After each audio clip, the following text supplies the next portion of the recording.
Hi friends, welcome to Kavya Nayana cooking channel. ನಾನು ಸುಷ್ಮಾ. ಬನ್ನಿ ಇವತ್ತು ಹೆಸರು ಕಾಳು ಹಾಗೆ ಪಾಲಕ್ ಸೊಪ್ಪನ್ನ ಹಾಕಿ ನಾನು ದಾಲ್ನ ಯಾವ ತರ ಮಾಡ್ತೀನಿ ಅಂತ ತೋರಿಸ್ಕೊಡ್ತೀನಿ.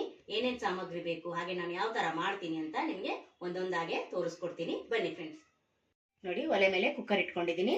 ಹಾಗೆ ಇಲ್ಲಿ 1 ಕಪ್ ಆಗುವಷ್ಟು ಹೆಸರು ಕಾಳನ್ನ ಒಂದ್ 2-3 ಬಾರಿ ತೊಳೆದು ತಗೊಂಡಿದ್ದೀನಿ. ಈಗ ಕುಕ್ಕರ್ಗೆ ಸೇರಿಸ್ಕೊತೀನಿ. ಇದನ್ನ ಮುಳುಗುವಷ್ಟು ನೀರನ್ನ ಹಾಕೋಬೇಕಾಗುತ್ತೆ.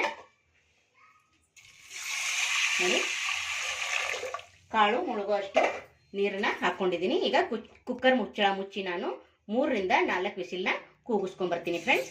ನೋಡಿ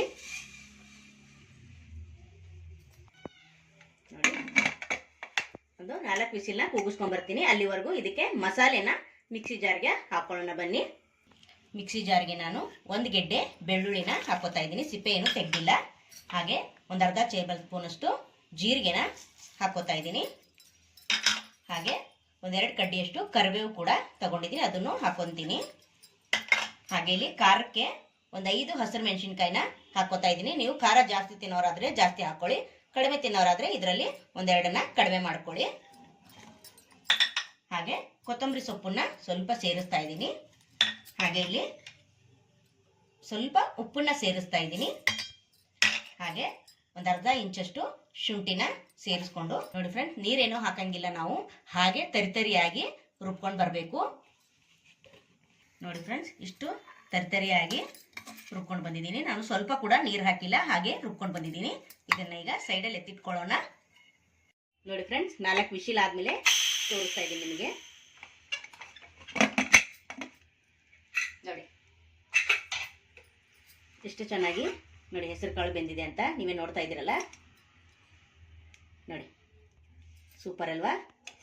ನೋಡಿ, ನಾವೇನು ನೆನೆಸಿಲ್ಲ ಏನಿಲ್ಲ, ಹಾಗೆ ಡೈರೆಕ್ಟಾಗಿ ಕುಕ್ಕರ್ಗೆ ಹಾಕಿದ್ದೀವಿ. ಒಂದು 4 ವಿಸಿಲಲ್ಲಿ ನೋಡಿ ಎಷ್ಟು ಚೆನ್ನಾಗಿ ಬೆಂದಿದೆ ಅಲ್ವಾ. ಈಗ ನೋಡಿ ಹೆಸರು ಕಾಳು ಚೆನ್ನಾಗಿ ಬೆಂದಿದೆ ಅಲ್ವಾ. ಈಗ ಪಾಲಕ್ ಸೊಪ್ಪನ್ನು ನಾನು ಚಿಕ್ಕದಾಗಿ ಈ ಥರ ಕಟ್ ಮಾಡಿ ಇಟ್ಕೊಂಡಿದ್ದೀನಿ. ಒಂದು ಅರ್ಧ ಕಟ್ಟಷ್ಟು ಪಾಲಕ್ ಸೊಪ್ಪನ್ನು ತಗೊಂಡಿದ್ದೀನಿ. ನೀವು ಜಾಸ್ತಿ ಕೂಡ ಮಾಡ್ಕೋಬೋದು. ಈಗ ಕುಕ್ಕರ್ಗೆ ಕಾಳು ಜೊತೆಗೇನೆ ಸೇರಿಸ್ಕೊತೀನಿ.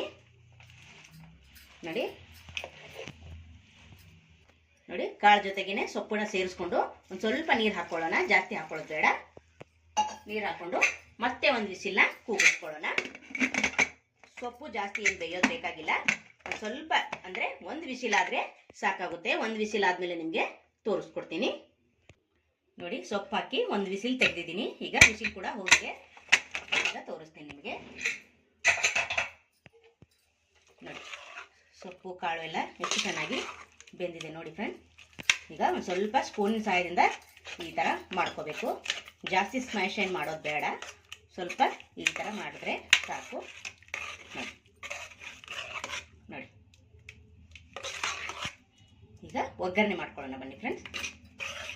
ಒಗ್ಗರಣೆ ಮಾಡ್ಕೊಳ್ಳೋಕ್ಕೆ ಒಂದು ಪಾತ್ರೆ ಇಟ್ಕೊಂಡಿದ್ದೀನಿ. ಅದಕ್ಕೆ ಒಂದು 4 ಟೇಬಲ್ ಸ್ಪೂನ್ ಅಷ್ಟು ಎಣ್ಣೆನ ಸೇರಿಸ್ಕೊಳ್ಳೋಣ. ನೋಡಿ, ಸಾಸಿವೆ ಸೇರಿಸ್ಕೊತಾ ಇದ್ದೀನಿ. ಒಂದು ಅರ್ಧ ಟೇಬಲ್ ಸ್ಪೂನ್ ಅಷ್ಟು ಜೀರಿಗೆ ಕೂಡ ಸೇರಿಸ್ತಾ ಇದ್ದೀನಿ. ಹಾಗೆ ಕರಿಬೇವು 1 ಕಡ್ಡಿ, ಹಾಗೆ ಒಂದು ಸ್ವಲ್ಪ ಬೆಳ್ಳುಳ್ಳಿನ ಈ ಥರ ಜಜ್ಜಿ ತಗೊಂಡಿದ್ದೀನಿ, ಅದನ್ನು ಕೂಡ ಹಾಕೋತಾ ಇದ್ದೀನಿ. ಈಗ ಚೆನ್ನಾಗಿ ಫ್ರೈ ಮಾಡ್ಕೊಳ್ಳೋಣ.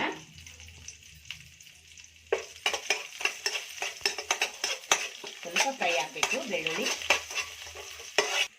ಆವಾಗಲೇ ನಾನು ಮಿಕ್ಸಿ ಮಾಡ್ಕೊಂಡು ಬಂದ ಮಸಾಲೆನ ಹಾಕೋತಾ ಇದ್ದೀನಿ. ನೋಡಿ, ಸ್ವಲ್ಪ ನೋಡ್ಕೊಂಡು ಹಾಕ್ಕೊಳ್ಳಿ. ಮತ್ತೆ ಖಾರ ಕಡಿಮೆ ಅನಿಸಿದ್ರೆ ಮತ್ತೆ ಹಾಕೋಬೋದು. ಸ್ವಲ್ಪ ಹಾಕ್ಕೊಂಡಿದ್ದೀನಿ, 1-2 ಸ್ಪೂನಷ್ಟು ಹಾಕ್ಕೊಂಡಿದ್ದೀನಿ ಖಾರನ. ನೋಡಿ, ಚೆನ್ನಾಗಿ ಖಾರ ಕೂಡ ಚೆನ್ನಾಗಿ ಫ್ರೈ ಮಾಡ್ಕೋಬೇಕು. ನೋಡಿ,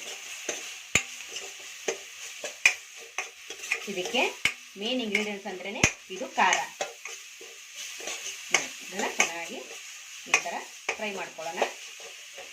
ಸ್ವಲ್ಪ ಅರಿಶಿನ ಪುಡಿ ಕೂಡ ಸೇರಿಸ್ಕೊತೀನಿ.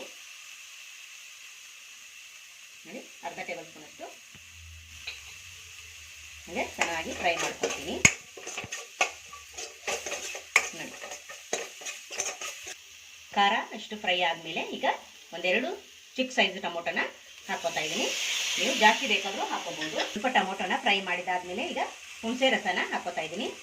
ನಾನು ಹುಳಿ ಇಲ್ಲದೆ ಇರೋ ಟೊಮೊಟೊನ ತಗೊಂಡಿದ್ದೀನಿ, ಅದಕ್ಕೆ ಸ್ವಲ್ಪ ಹುಣಸೆ ಹಣ್ಣು ಕೂಡ ಸೇರಿಸ್ತಾ ಇದ್ದೀನಿ. ನೀವು ಹುಳಿ ಟೊಮೊಟೊ ಸೇರಿಸಿ ಹುಣಸೆ ಹಣ್ಣು ಬೇಕಂದರೆ ಸೇರಿಸ್ಕೊಳ್ಳಿ, ಇಲ್ಲಾಂದರೆ ಹಾಗೆ ಕೂಡ ಮಾಡ್ಕೋಬೋದು. ನೋಡಿ ಚೆನ್ನಾಗಿ ಹುಣಸೆ ಹಣ್ಣಿನಲ್ಲಿ ಚೆನ್ನಾಗಿ ಫ್ರೈ ಆಗಿದೆ ಅಲ್ವಾ, ಟೊಮೊಟೊ ಕೂಡ ಇಷ್ಟು ಫ್ರೈ ಆದರೆ ಸಾಕು. ಈಗ ಗರಂ ಮಸಾಲ 1 ಟೇಬಲ್ ಸ್ಪೂನ್ ಅಷ್ಟು ಸೇರಿಸ್ಕೊಳ್ಳೋಣ.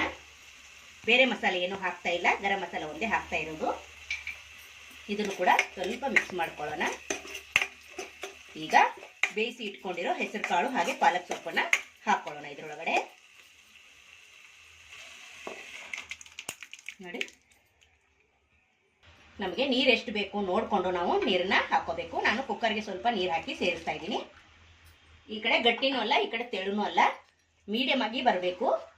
ಅಂದರೆ ರೊಟ್ಟಿಗೂ, ಅನ್ನಕ್ಕೂ, ಚಪಾತಿಗೂ, ದೋಸೆಗೂ ಈ ಥರ ಬರೋಗೆ ಮಾಡ್ಕೋಬೇಕು ಫ್ರೆಂಡ್ಸ್. ನೋಡಿ ಇಷ್ಟು ಇದಿದ್ರೆ ಗಟ್ಟಿ ಇದ್ರೆ ಸಾಕು ನಮಗೆ. ಇದು ಎಲ್ಲದಕ್ಕೂ ಬರುತ್ತೆ, ರೊಟ್ಟಿ, ಚಪಾತಿ, ದೋಸೆ, ಹಾಗೆ ಅನ್ನಕ್ಕೂ, ಮುದ್ದೆಗೂ ತುಂಬ ಅಂದರೆ ತುಂಬ ಚೆನ್ನಾಗಿರುತ್ತೆ ಫ್ರೆಂಡ್ಸ್. ನೋಡಿ ಇವಾಗ ಒಂದು 2 ನಿಮಿಷ ಕುದಿಲಿ ಇದು.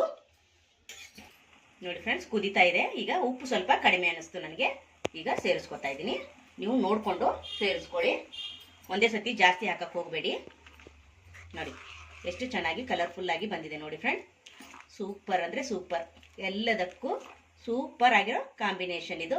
ಹೆಸರು ಕಾಳು ಹಾಗೆ ಪಾಲಕ್ ಸೊಪ್ಪು ನೋಡಿ, ಆರೋಗ್ಯಕ್ಕೂ ಕೂಡ ತುಂಬ ಒಳ್ಳೆಯದು. ನೋಡಿ ಸೂಪರ್ ಅಲ್ವಾ. ಈಗ ಇನ್ನೊಂದು 2 ನಿಮಿಷ ಉಪ್ಪು ಹಾಕಿದ್ದೀನಿ, ಕುದ್ರೆ ಹಾಗೆ ಹೋಯ್ತು ಸಾಂಬಾರು.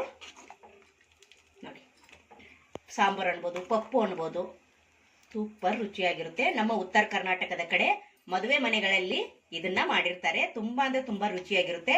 ಹಾಗೆ ರಾತ್ರಿ ರೊಟ್ಟಿ ಉಳಿದಿರ್ತವೆ, ಬೆಳಗ್ಗೆ ಬೇಗ ಹೊಲಕ್ಕೆ ಎದ್ದು ಹೋಗ್ಬೇಕಲ್ಲ, ಆವಾಗ ಏನಪ್ಪ ಮಾಡೋದು ಸಾಂಬಾರು ಪಲ್ಯ ಅಂದಾಗ ಈ ಥರ ದಿಢೀರಾಗಿ ಈ ಥರ ಮಾಡಿಬಿಡ್ತಾರೆ. ರಾತ್ರಿ ರೊಟ್ಟಿ ಏನಾದರೂ ಇದ್ರೆ ಅದ್ರ ಜೊತೆಗೆ ಇದನ್ನ ಸಾಂಬಾರನ್ನ ತಗೊಂಡು ಜಮೀನುಗಳಿಗೆ ಕೆಲ್ಸಕ್ಕೆ ಹೋಗ್ತಾರೆ. ಅಷ್ಟು ರುಚಿಯಾಗಿ ಈ ಸಾಂಬಾರ್ ರೆಡಿ ಆಗುತ್ತೆ ಫ್ರೆಂಡ್ಸ್. ನೋಡಿ ಸೂಪರ್ ಅಲ್ವಾ. ಕಟಕ್ ರೊಟ್ಟಿಗೂ ಸೈ, ಬಿಸಿ ಬಿಸಿ ಚಪಾತಿಗೂ ಸೈ, ಹಾಗೆ ಅನ್ನಕ್ಕೂ ನೋಡಿ ಮುದ್ದೆಗೂ ಸೂಪರ್ ಆಗಿರುತ್ತೆ. ನೀವು ಒಂದ್ಸತಿ ಟ್ರೈ ಮಾಡಿ.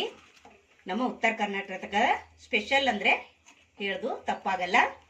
ಈಗ ಚೆನ್ನಾಗಿ ಕುದ್ದಿದೆ. ಈಗ ಇದನ್ನ ಸರ್ವ್ ಮಾಡ್ಕೊಳ್ಳೋಣ ಬನ್ನಿ. ರೆಡಿ ಆಯ್ತಲ್ವಾ ಇದು. ನೋಡಿ ಸೂಪರ್, ಬನ್ನಿ ಇವಾಗ ಸರ್ವ್ ಮಾಡ್ಕೊಳ್ಳೋಣ. ನೋಡಿ ಫ್ರೆಂಡ್ಸ್ ಸರ್ವ್ ಮಾಡ್ಕೊತಾ ಇದ್ದೀನಿ. ನೋಡಿ ಸೂಪರ್ ಅಲ್ವಾ, ನೋಡೋಕೆ ಎಷ್ಟು ಚೆನ್ನಾಗಿ ಕಾಣಿಸ್ತಾ ಇದೆಯೋ, ಟೇಸ್ಟು ಕೂಡ ಅಷ್ಟೇ ಚೆನ್ನಾಗಿರುತ್ತೆ ಫ್ರೆಂಡ್ಸ್. ನೀವು ಒಂದ್ಸತಿ ಟ್ರೈ ಮಾಡಿದ್ರೆ ನಿಮಗೆ ಗೊತ್ತಾಗುತ್ತೆ ಯಾಕಿಷ್ಟು ಸಖತ್ತಾಗಿದೆ ಅಂತ ಹೇಳ್ತಾ ಇದ್ದೀನಿ ಅಂತ. ನೋಡಿ ನಮ್ಮ ಮನೇಲಿ ಏನಾದರೂ ರೊಟ್ಟಿ ಏನಾದರೂ ಉಳಿದ್ರೆ, ತಂಗಳ ರೊಟ್ಟಿ ಅಂತಾರೆ, ಉಳಿದ್ರೆ ಈ ಥರನೇ ಮಾಡ್ಕೊಂಡು ತಿನ್ನೋದು ನಾವು ಸಾಂಬಾರನ್ನ. ತುಂಬ ರುಚಿಯಾಗಿರುತ್ತೆ, ಅನ್ನಕ್ಕೂ ಆಗುತ್ತೆ, ಹಾಗೆ ಕಟಕ್ ರೊಟ್ಟಿ ಅಂತವಲ್ಲ ಅದು ಕೂಡ ಆಗುತ್ತೆ.